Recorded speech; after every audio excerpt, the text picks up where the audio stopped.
I leave pens everywhere, and here's one. There we go.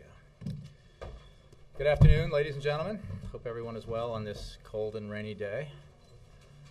I don't have much. I just wanted to, to start with, rather. I just wanted everyone to take note of the fact that this morning at 6 a.m. Greenwich Mean Time, 12 days after the launch of the military action in Libya, NATO took sole command of international air operations over Libya.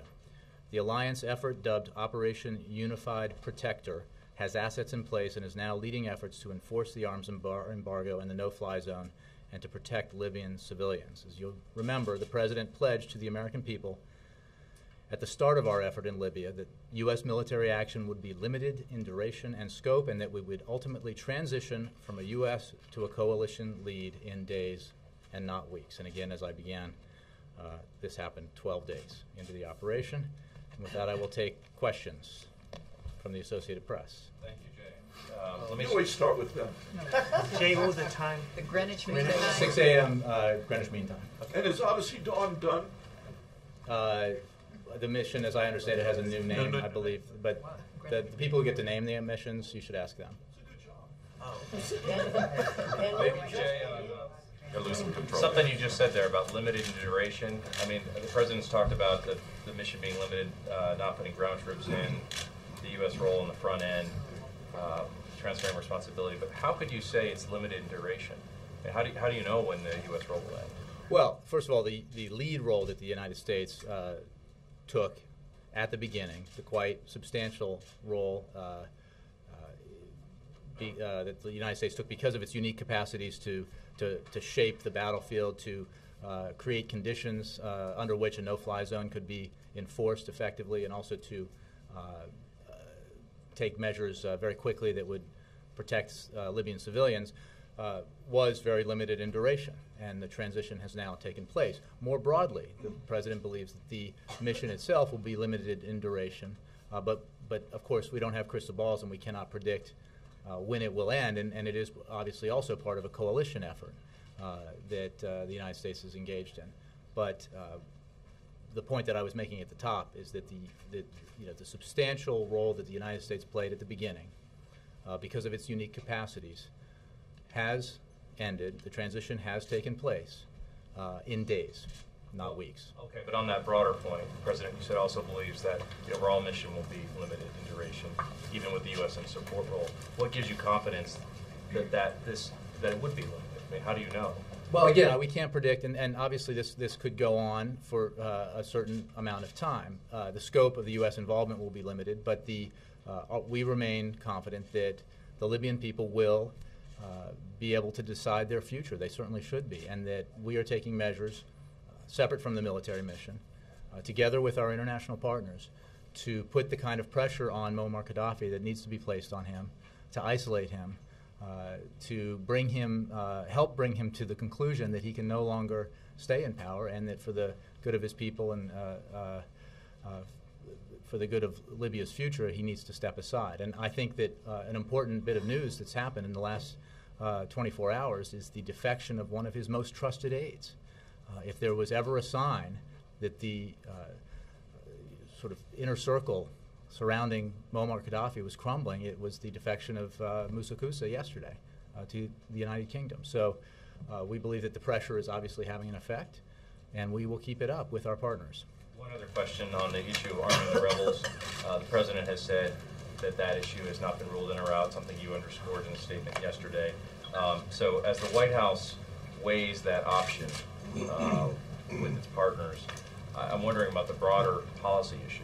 Is that something, arming the rebels, that the White House thinks is consistent with the UN resolution? Is that a humanitarian option? Well, there's the UN Security Council Resolution 1973 authorizes all necessary measures to protect Libyan civilians. Obviously the United States was a participant in that and continues to be. The United States, with its partners, are also looking at various ways to help support the opposition. We are already taking measures that are non-lethal and looking at ways that we can help the opposition through humanitarian assistance and other non-lethal things that we can do to help them. And we are meeting with the opposition, as the Secretary of State has on several occasions now. The decision on whether or not assistance would include weapons has not been made. We haven't ruled it in or out, but it's clearly something that is under consideration. And consistent with the UN regulation. Yes. Jay, on the budget talks, now that a number has emerged, everybody's negotiating about the details. What are the president's red lines? What are the things in the budget that he's absolutely going to protect? I know you've talked about education and research and development, but could you be more specific about that? And also, what about some of these things like the EPA budget, for enforcing greenhouse gas emissions? Are some of those things you're really going to go to the mat for?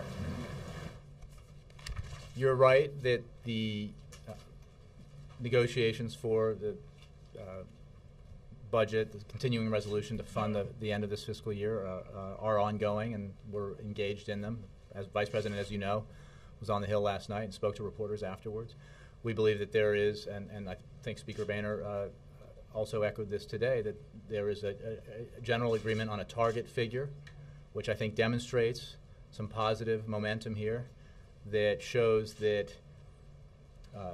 the willingness the President has shown and the Democrats have shown to go beyond their comfort zone, to accept things that in an ideal world they would not have to accept, but are willing to accept because they believe that the American people expect us to find common ground and reach a deal. They are doing, and now the Republicans have indicated that they too are willing to do that, and that is a positive sign. A lot has to be negotiated between here and there, but we remain optimistic that an agreement can be reached. The President, to go to the rest of your question, has made clear in a statement of administration of policy in reaction to the passage of House Resolution 1 that there are lines that obviously he will not cross, that there are fundamental investments in education, research and development, infrastructure that need to be made in order to keep the economy going, to keep this fragile recovery that we've been experiencing that has led to economic growth and job creation, to keep it going. Because no budget deal is worth the paper it's printed on if it doesn't help the economy. That's the President's fundamental principle as he approaches this. But he has shown himself willing to reduce spending, reduce the deficit. He thinks it's important. And he's shown himself willing to make choices, make tough choices that he would not make in an ideal situation. And he thinks that everyone needs to do that, and the American people expect that. They expect that we can get this done with all the issues that we're facing right now. Not to be able to come to an agreement to fund the government, to reduce spending for the next 6 months just doesn't seem acceptable, and the American people shouldn't find it acceptable. If everyone's reasonable, everyone works hard, we can get this done. Can you talk about what his role has been behind the scenes? As you know, there are some who say that he's stayed too far above the fray. What is he actually doing? I know the Vice President was up on the Hill and has been involved in the details of this. But well, the President, there have been meetings and phone calls that I have read out and others have read out that the President has participated in, led, made on the budget. He continues to be engaged and to meet on this subject with his senior advisors regularly.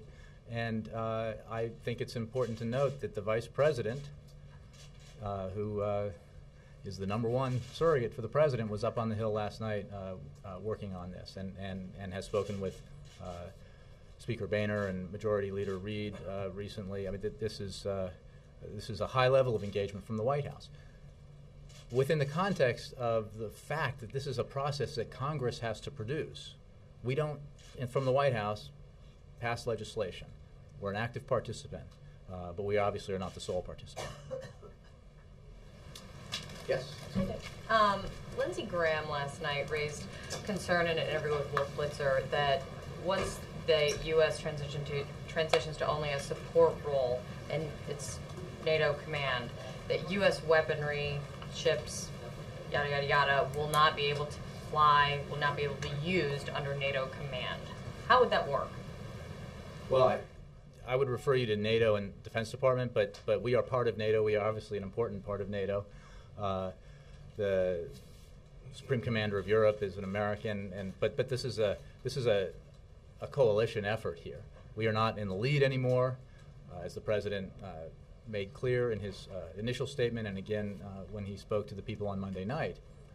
But as to what assets the United States military continues to use, I would refer you for specifics to the Defense Department. But we've made clear that we continue to participate. With intelligence, with jamming, with refueling. I mean, we are still obviously a participant in the coalition. One more? Yes. Secretary Gates today said that the opposition in Libya needs training and command and control assistance, but that someone other than the United States should do it. Does the President agree with that? Well, he does, and I think that what we have made clear is that there are no boots. That U.S. troops will not go into Libya. That the President made that clear when he announced U.S. military action, and he made it clear again the other night. There are forms of assistance we can provide to the opposition, working with our coalition partners, but he has no intention to put U.S. military personnel, U.S. troops on the ground in Libya. Yes, Sun. Yvonne has joined with former Senator Russ Feingold's group in calling for the GE CEO to resign from the President's Job Council. In a statement they released yesterday, they said that this is a slap in the face to every hardworking, tax-paying American. Can you respond to that? I'm not sure you probably know, but I've taken this question in a variety of forms over the past few days, and I would simply make the point that the President did not create the Jobs Council so that he could have a lot of people who agreed with him on every issue sit around a table and tell him how much they agree with him on every issue. He wanted a diverse group of people who could bring diverse opinions to the table to talk about measures that we could take and that business could take to increase American competitiveness and create jobs. On the issue of taxes, corporate taxes, the President has made clear that he believes we need to reform our corporate tax system. He believes that we can lower our corporate tax rate without diminishing revenues if we go after a lot of the loopholes that exist, a lot of the complexity in the tax code that exists, and he's committed to doing that. And I believe that some portion of the membership of the Jobs Council is probably committed to doing that, maybe a large portion. So that's his position on this. What about the optics of this? What sort of message does that send to Americans? I think look, there's no question. The people who read that story, and I believe it was the New York Times, might say, "What the heck? I don't get this." And it is the President shares that opinion in the sense that he believes that our corporate tax structure needs to be reformed to be simpler, and that the purpose behind it would be fairness and competitiveness, principally competitiveness, to drive the kind of economic growth and competitiveness we need to create jobs and win the future economically against a pretty competitive playing field. One more on Libya. Our reporters on the ground there are saying that the opposition is publicly starting to echo what a lot of them are saying on the ground, and that they're asking, where are the airstrikes? If that is the stance now, then what's going to happen when the U.S. scales back? Well, the transition has occurred, first of all. Let's make that clear. Secondly, this operation continues. This military operation continues. I think NATO and the Defense Department would be able to give you more specifics. There are a variety of reasons, as I understand it, as a layperson on this, about how missions are flown and when and why. But the commitment to protecting Libyan civilians is as firm today as it was last week, and the mission will continue. Jay, following up on the Gates question, correct me if you have a different interpretation, but I believe he went beyond just saying no boots on the ground, that he was asked about equipping the rebels. And he said if there is going to be that kind of assistance to the opposition, there are plenty of sources for it other than the United States. It sounded like he was saying he does not want to arm or equip the rebels. Well, just on what you read to me, there's no contradiction at all. There are, of course, obviously plenty of sources for equipment to the opposition besides the United States, but what the President has said and what his position is that he has not ruled in or out this notion. Was Gates ruling it out? I didn't hear him rule it out.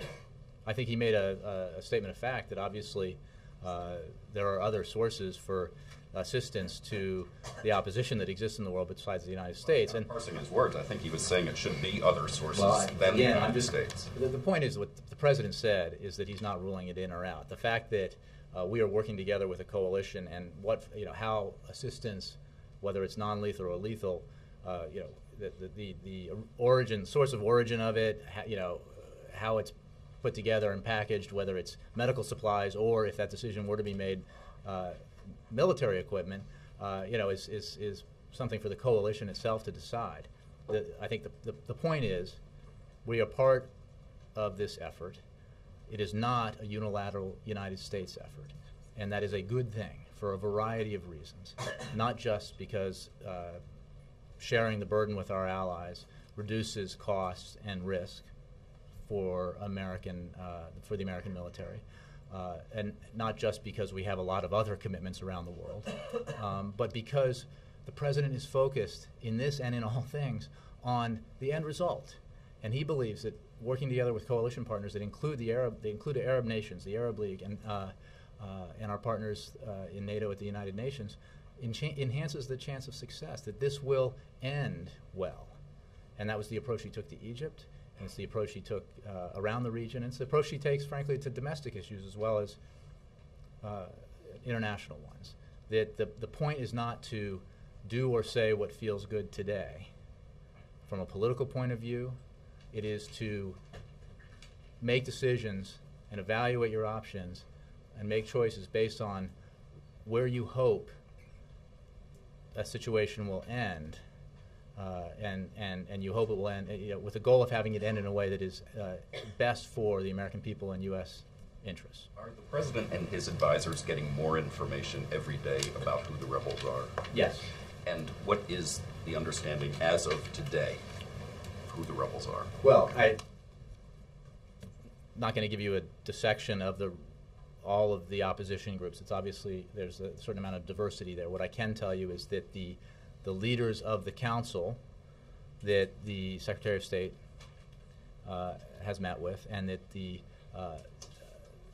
are saying the right things. They have been vetted by us and our partners, and they are committing themselves through their statements to a process that we would support, a process that embraces democratic reform, that embraces free and fair elections, that espouses tolerance, that embraces universal rights of freedom of assembly and speech, the right to petition your government, the right not to be assaulted by your government when you are peacefully petitioning it. So these are all good things. Right, but the people on the ground who are actually doing the fighting, what do you know about them, and is there anything more on well, the flavors of Al-Qaeda? We are learning as we go more and more about the opposition in Libya. And what is important to remember is that this is a broad and diverse opposition, and I mean that in the sense that as we saw in other countries, these are lawyers, doctors,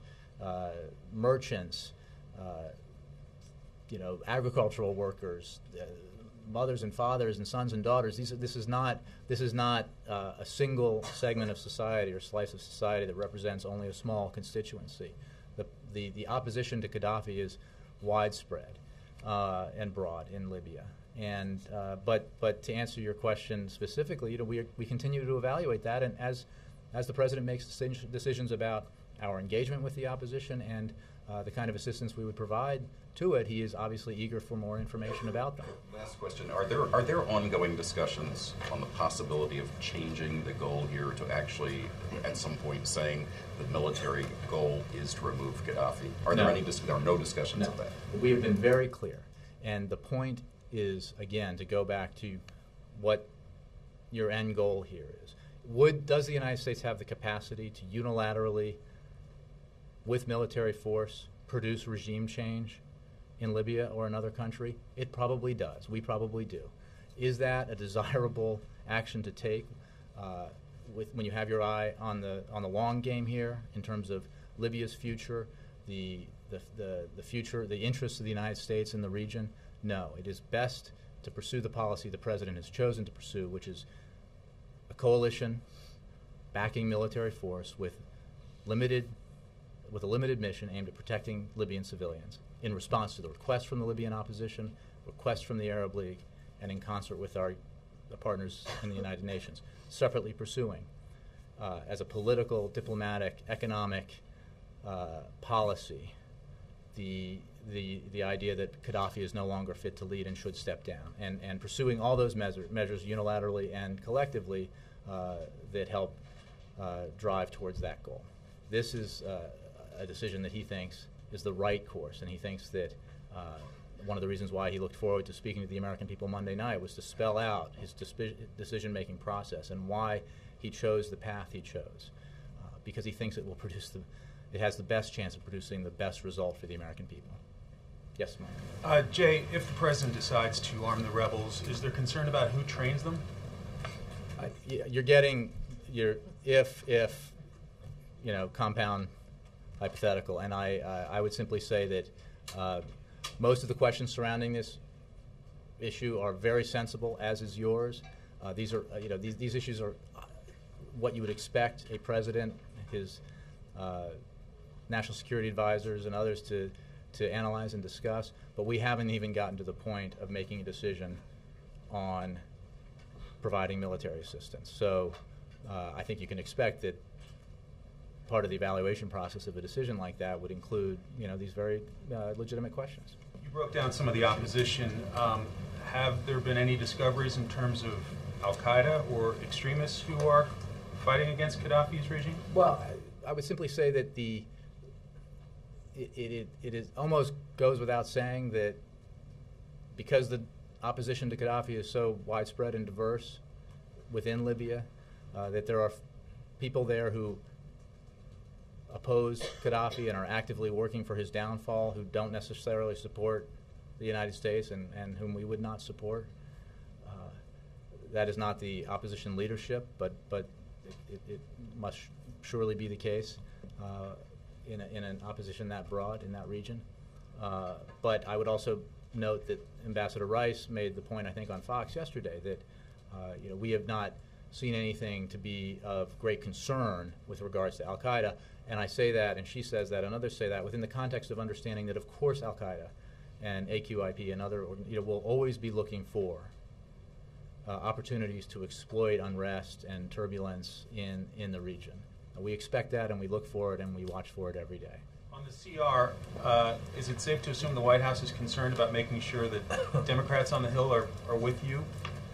Well, I believe that Democrats on the Hill are with us, and that the Democrats on the Hill have demonstrated their willingness to make the tough choices, to go beyond their starting position in terms of the kind of spending cuts that were envisioned for this fiscal year, precisely because they too believe that we need to get this done, cut spending, and fund the government for the rest of the year so that we don't do anything that interrupts or disrupts or harms the economic growth we've been seeing, and that we get on to some of these bigger issues that need to be addressed and the American people expect us to tackle. So I think we are obviously working with the Democrats, we're working with the Republicans, and we're driving towards a goal that should not be that hard to reach as long as we focus on a funding bill, spending cuts that we all can agree on, and then get it done. Well, I ask because the Vice President came out of a meeting with Senate Democrats. It wasn't like he had left the meeting with the Speaker, so I was just... No, but he had, I think, as I pointed out from here yesterday, he did recently speak with the Speaker of the House on the phone, as well as Majority Leader Reid, and our conversations with Republicans at the leader and staff level continue all the time. John. Two questions. Does CIA assets in Libya equate to not count as troops on the ground, boots on the ground? Chuck, I think you know and you knew before you asked that question that I will not and cannot discuss intelligence matters from the president. Do boots on the ground only stand for military? Again, what the president has made clear is that he will not send, has not sent, and will not send American troops on the ground into Libya, and that is his position, and it has not changed. From this podium, I think it was 3 weeks ago, you did talk about an expansive list of American intelligence capabilities being used in Libya. That still stands? Well, in a broad sense, we obviously use our intelligence capabilities and have talked about in our role after this transition that we will continue to provide intelligence capabilities to the coalition in the broader effort of enforcing UN Security Council Resolution 1973. But what I won't talk about is intelligence matters or specific intelligence operations. It cannot be done. When was the last time somebody from the administration briefed Congress and the Intelligence Committee about anything you guys might be doing? There's some funny things I could say about this, but regularly and frequently. And on the CR, you guys usually say you don't want to negotiate in public, so why did Vice President Biden last night announce the number as if it's a done deal in order to, was this a way to sort of to put Speaker Boehner on the record to say no deal? No, I think if you look at what the Vice President said, which the Speaker echoed, is that we have agreed on a target number and that nothing is agreed upon until everything's agreed upon. I think they both use that phrase probably, and I think that the Vice President was simply demonstrating that progress is being made, that a lot of work needs to be done, but that the American people should take heart in the fact that people are rolling up their sleeves and trying to get this done. And we, we understand that there are issues that need to be resolved, and that there's not a lot of time here to waste. And disappointed that Speaker Boehner said there's no agreement. No, he said that. What the Vice President also said, there's no agreement on until everything's agreed upon. But there is a target number, and you feel like they're in agreement in what they say in that way. Yeah, I think that the Speaker echoed what the Vice President said, and neither the Vice President. Well, I will speak for the Vice President. I know the Vice President would not disagree with the idea, and did not last night, that there are hurdles to clear before we get from here to a deal, but there is progress being made. And look, the number is significant, but it is not the matter of sole significance. There is the content of how you get to that number that's very important and obviously needs to be fully negotiated. Carol. But Speaker Boehner is saying that there is no agreement on a number, where the Vice President is saying there is an agreement on a number. So if Democrats, I think what the Vice President said is there is a target number that we have. And the Speaker's saying that's not well, the case. that's not how I read what he said. I think that what he said there's no agreement on numbers. Well, but I think I don't want to interpret what the Speaker said. What I believe is that the Vice President made clear, and we have made clear, that obviously we do not have a deal, but there is a target number from which the details can be worked out. And look, let's just say that is the target number. It represents quite substantial movement by the President and the Democratic Party, and we believe also necessary movement by the Republicans, because I'm not going to negotiate the final deal here, and it's obviously possible that, like I said, there are hurdles to get there, that a deal will not be made. But what is clear is that the issues that remain to be debated are not about. I mean, look, we have a very large budget. It is. I don't think the American people will be very satisfied with their representatives in Washington if they can't reach an agreement in a budget our size, the size of the United States budget, over a few $1 billion. So the number should not be the source of a problem here. Obviously, how you get to that number is important, and that's what needs to be worked out. So what is the biggest obstacle to the budget at this I'm not going to negotiate the individual items of the budget here. There's obviously a lot of work to be done, but there is progress that has been made. Is the Vice President still the lead negotiator for the White House? We have a team of highly skilled negotiators that includes Jack Lew, been around this track before, Gene Sperling, another veteran of a bygone era when Democrats and Republicans came together, balanced reached a budget agreement that eventually led to the only budget surpluses we've seen in this country in a long time. And but obviously the Vice President's very engaged, the President is very engaged, and everybody's a player. The President asked him to go last night. We all serve the President. Yes. How can it be progress when Speaker Boehner is saying that he still thinks Democrats want a government shutdown rather than give in on budget cuts? We do not believe that any of the leaders in the Congress, the Democratic side or the Republican side, want a shutdown, because we believe that the folks we've been talking to understand that a government shutdown would harm the economy, would affect our ability to create jobs, and might upset this fragile economic recovery that we have been experiencing. It's simply not the case. And I think that the House Republicans passed a resolution, as I think the Speaker pointed out, and no contesting that, and that resolution went down in the Senate.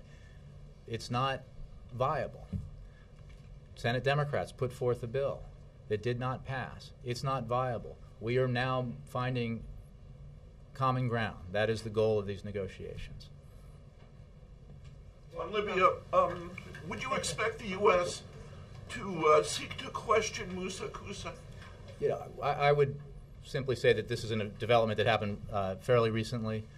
I would note that the United Kingdom has said that no immunity has been given to Mr. Kusa, and I think that we obviously are consulting with our British allies on this, but I have nothing specific on that. Let me move through the line here. Yeah. Jay, back to the CR for a moment.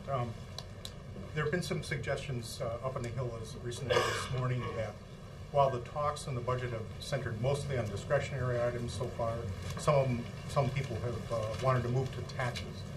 Is there any room for the White House to move on taxes or agree to some tax increases or revenue enhancers on this CR, or are you maybe saving that more for the 2012 budget debate?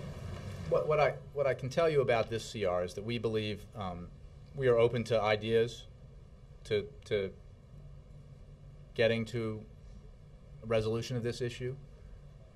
But whatever we are able to do in the remaining funding of the 6 remaining months of fiscal year 2011 will not obviously address in any complete way, cannot possibly, the need for longer-term reform of entitlement programs and tax reform, tax expenditures, and all the drivers of long-term debt. And so those issues will obviously be, whatever the contents, the individual elements that help reduce the spending in the CR agreement that we hope we reach, there will still be much work to do on these longer-term issues. And we think those are very important issues, and the President wants to engage in that process, again, in a bipartisan way, because there's no other way to get it done. So they should be considered off the table. I understand. I'm not going to negotiate the particulars of that deal. What I can tell you is that whatever pieces are part of the pie, the slices are part of the pie in the CR for 2011, will not satisfy the need for broader to more broadly address tax reform and tax expenditures, Medicare, Medicaid, strengthening Social Security, and some of the other drivers of our long-term debt, and that those issues will remain on the table. And I would point to the President's fiscal year 2012 budget proposal that actually contains some of those issues within them. Also, not the final word, not everything that needs to be done, but he has demonstrated, as he did with the Affordable Care Act and other measures he has taken, his understanding that we need to address some of the drivers of these long-term debt issues, and healthcare spending is one of them. Yes. Jay, there's a question. I have a question about the riders. There's an AP story that yesterday the President left open the possibility in a meeting with the Congressional Black Caucus that he would accept at least one of the EPA riders. I'm wondering. That story is false. Okay. Are you? It was not discussed, and I believe the chairman of the CBC, I was told anyway before I came out here, made that clear earlier today. But on the issue of the riders, are you insisting on a clean rider-free CR, or are you open to some riders so long as they don't violate your important? I'll be honest with you, priority? Maria, I'm not even sure what a rider, what the president has said and what I have said is that this is not the appropriate vehicle, a budget resolution, a budget funding bill, on which to stack a lot of contentious, ideological, or politicized issues that honestly will derail the process. We need a deal. The American people expect us to get a deal, and if members of Congress on some of these issues that they feel strongly about want a debate on some of these issues, then they should write a bill, and it should be debated in the House or the Senate accordingly. But it should not, those issues that are, make a deal extremely hard to get and probably impossible, should not be a part of a partial year funding bill. Simply should not be. But I'm not going to go, into lines of the budget. Thank God, it's not my, that's not my job. On the overall number, the target number, which seems very close to what the original Boehner-Ryan number was before they got kind of pulled to their right by their freshmen, does the president have any thoughts about the fact that the original instincts of the speaker and his budget chair are now the center of this budget debate? I think that the point I would make about that is what it demonstrates the fact that the president is committed to reducing spending, to cutting spending and reducing the deficit. Democrats, Republicans, the president, that is not a debate. We are committed to it. And we have shown ourselves willing to make hard choices. The president has shown himself willing to make tough choices to reduce spending and to get an agreement, because he thinks the American people expect us to do that, and to be reasonable.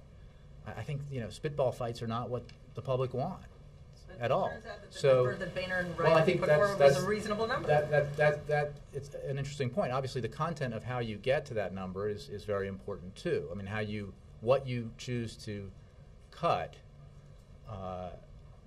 says a lot about what your priorities are, and the president has made very clear what his priorities are and what he would not find acceptable, because he thinks it would be insane to cut education, which is so foundational to our future economic growth, to cut research and development spending, to go after those things that drive economic growth, create jobs, would be foolhardy. And I just have one quick question on the boots on the ground issue. Granted, they're not going to be ours, but does the president now believe, given what he's seen about the rebels' capabilities and behavior, and what we know historically about the limits of air power, will boots on the ground from somebody be necessary? What I would point you to is that one of Muammar Gaddafi's most trusted aides jumped ship. And I think that is the most significant development of the past 24 hours in terms of an indicator of where this is headed. Again, I'm not predicting that that this won't take a certain amount of time, but it is, when you look at trend lines, and rather than measuring, who's driving along what road in which direction, what series of pickup trucks are going in which directions at any given time, the point is the pressure on Gaddafi is intense. The people around him are realizing that the days of this regime are numbered. The NATO mission continues. There are a lot of factors that go into the kind of operations that can be implemented on any given day at any hour in terms of enforcing the no-fly zone and enforcing the provisions of civilian protection. But the trend, I think, is in a positive direction. Well, I mean, yes, but has the president reached any conclusions about whether somebody's boots, not ours, will be needed on the ground? He has not. Jackie, did you have a question? Yes, I did. Well, to follow up on that, does the defector, do we have a policy? Does the United States have a policy as to whether, since he has not asked for immunity from prosecution for war crimes or crimes against humanity, regardless of what help he may provide by way of intelligence, do we think he should be prosecuted for those? What I would tell you is that investigation of Lockerbie continues, and obviously new information and new facts, I'm sure, will be looked at. But this is a relatively new development. We take note of the fact that the British have said that no immunity deal has been made, and we are consulting with the British on this issue. John Chris.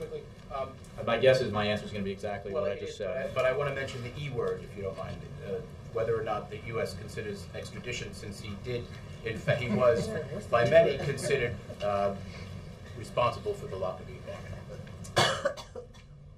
The I want to get specific on. I'll mix it up. This was a new development, John Christopher, and the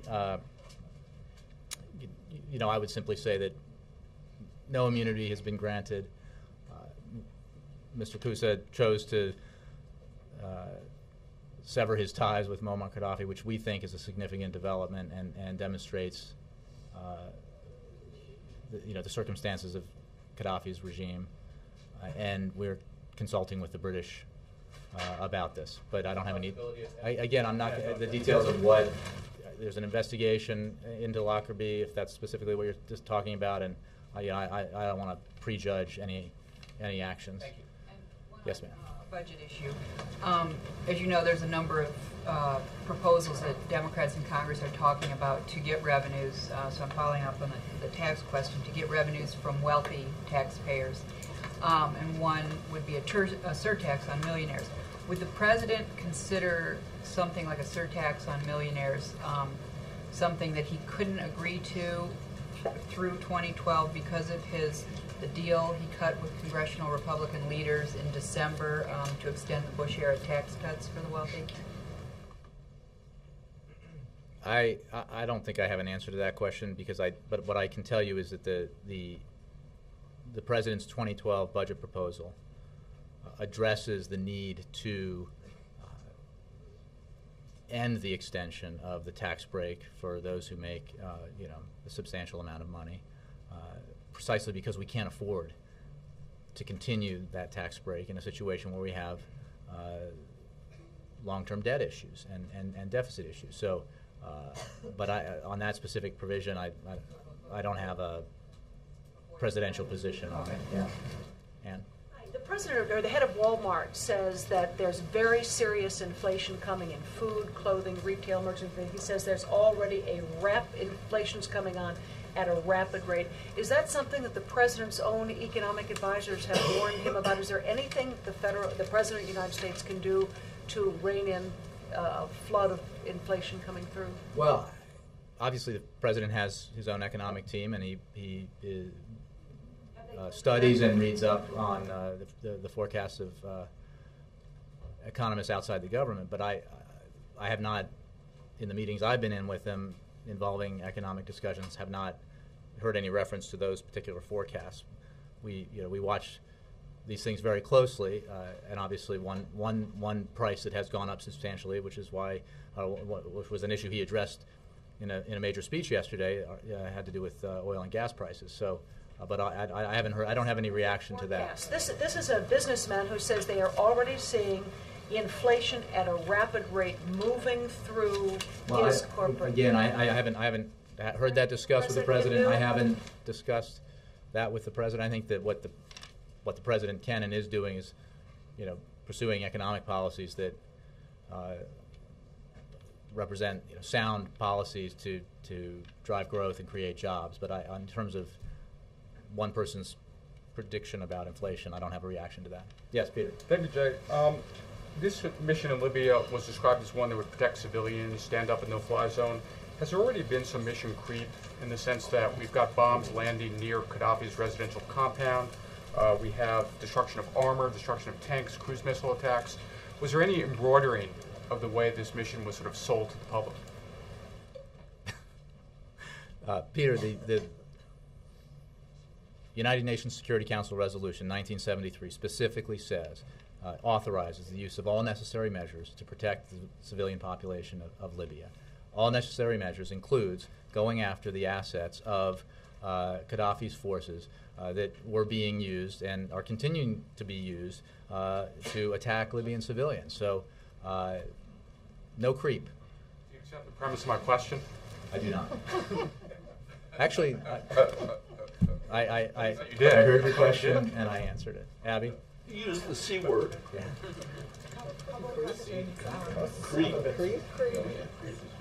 What about the budget negotiations? There's a lot of heated rhetoric being thrown around on both sides of this issue in the public. Is that being mirrored privately? Is Speaker Boehner and other negotiators, are they going into the room and saying a lot of the things that they're saying to reporters outside of the room? I think we've had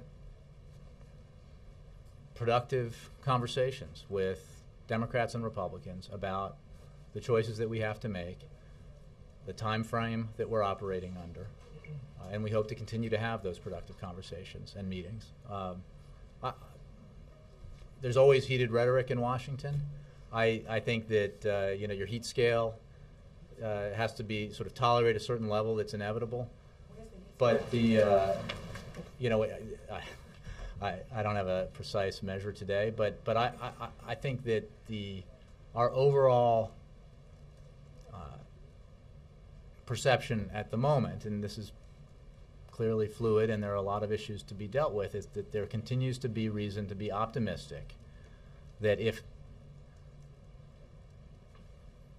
those people in the room who are negotiating are all focused on the idea that there is room for compromise, there is a deal that can be had here, that this should not be that hard, given the challenges that we face, that we'll get a deal. And that's what matters, not the rhetoric that's delivered outside the room. So when you say that the negotiations have been productive, are you saying that Speaker Boehner has been cooperative in private, and that your relationship with the White House or the relationship between him and the White House is functioning well? We've had a lot of conversations with the Speaker of the House, with other leaders in the House and in the Senate. Speaker of the House is the leader of the Republican Party in the House Republicans, and he was elected by his caucus to lead, and we obviously are negotiating with him and have had productive conversations with him. When was the last time that Speaker Boehner and the President spoke on this issue or on any other? I'd have to check. It certainly wasn't very long ago. April? Jay, a couple of questions. What is the involvement of AFRICOM now that operations have been transferred to NATO? I honestly think you need to ask the Department of Defense. I don't know what AFRICOM's involvement is. It's obviously a significant command within the U.S. military, but I don't know within the structure now with the NATO lead what role AFRICOM plays. What I'm asking is AFRICOM somewhat of support, like a fallback support for things they may not have? Because my understanding that we have intelligence, things that the world body doesn't have. We have things that they just don't have. And are we still going to be a fallback, a fall guy? Well, we are providing, in many ways, unique, even in a support role, unique capabilities that we have in terms of intelligence and jamming and refueling with tankers and things like that. What I simply don't know is where those assets are coming from and who's commanding them within the U.S. military structure. It could be AFRICOM. I just don't know. Okay. On the economy, we know that the President met with the Congressional Black Caucus yesterday, the executive leadership of the CDC. But what other groups of his base has the President tapped into, especially when it comes to the budget and these cuts?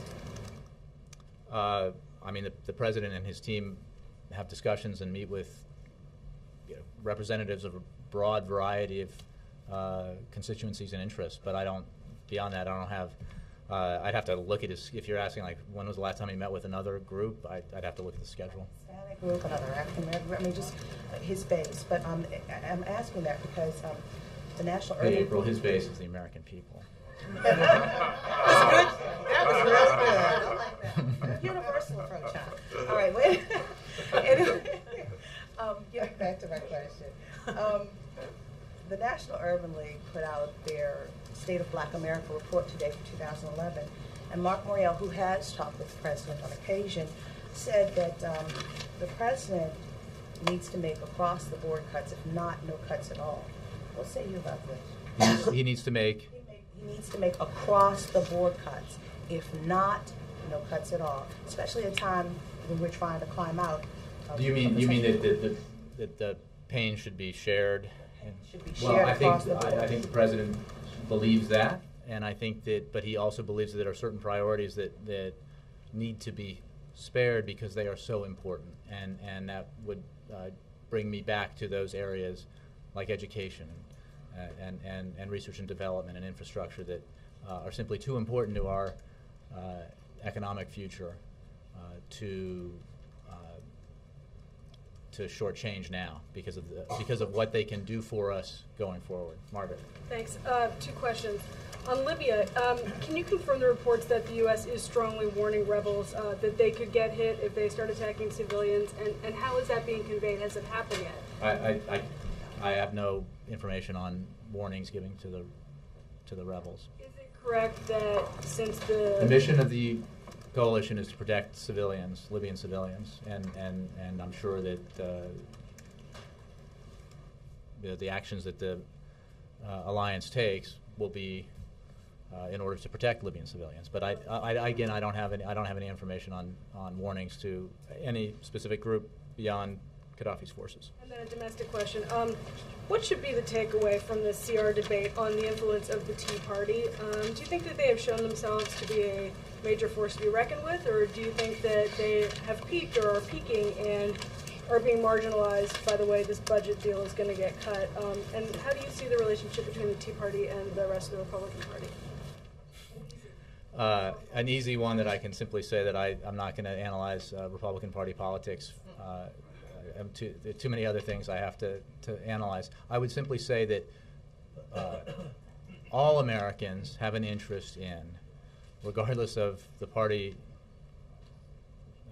of which they are a member, or if they're not a member of any party, to Washington working effectively and taking care of the key issues that are important to Americans: economic growth, job creation, reducing spending and the deficit, because that is important to economic growth and job creation if it's done responsibly. And so I think members of all parties will be well served if we get a deal that reduces spending responsibly and allows us now then to move forward and tackle some of these other big issues that Americans continue to be concerned about. Has the Tea Party been a constructive force in helping? Again, that's largely that's a question largely about the sort of cross currents within the Republican Party that I'm not comfortable answering. I know that we are negotiating with and trying to work with leaders of Congress from the Republican and Democratic Party, and what the influences are. I wouldn't venture to guess from here. Is anyone within the Tea Party now as part of this? Yeah, we're working with the leaders of Congress and appropriators on this deal. Yes, sir.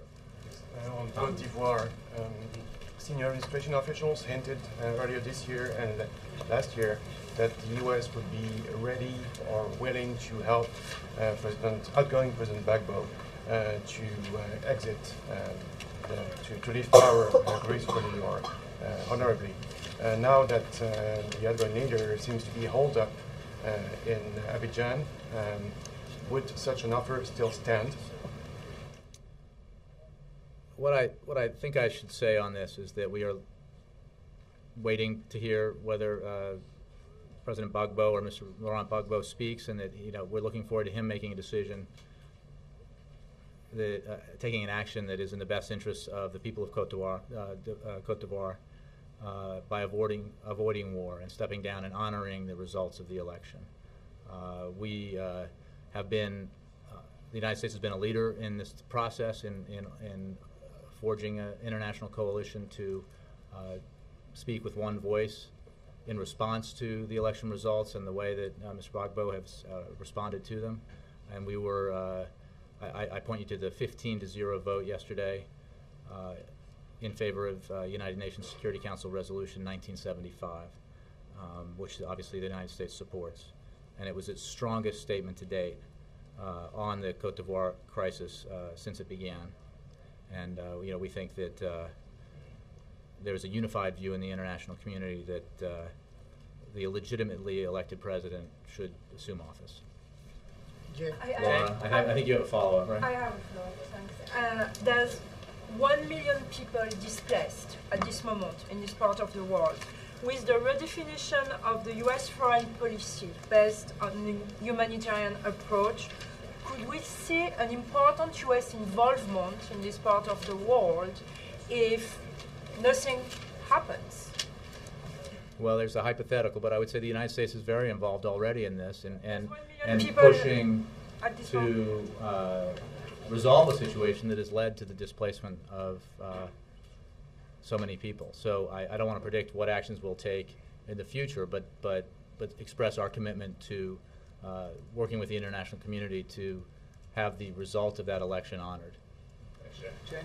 Okay, let me take one more. I'll go all the way back. Yes, sir. Thank you.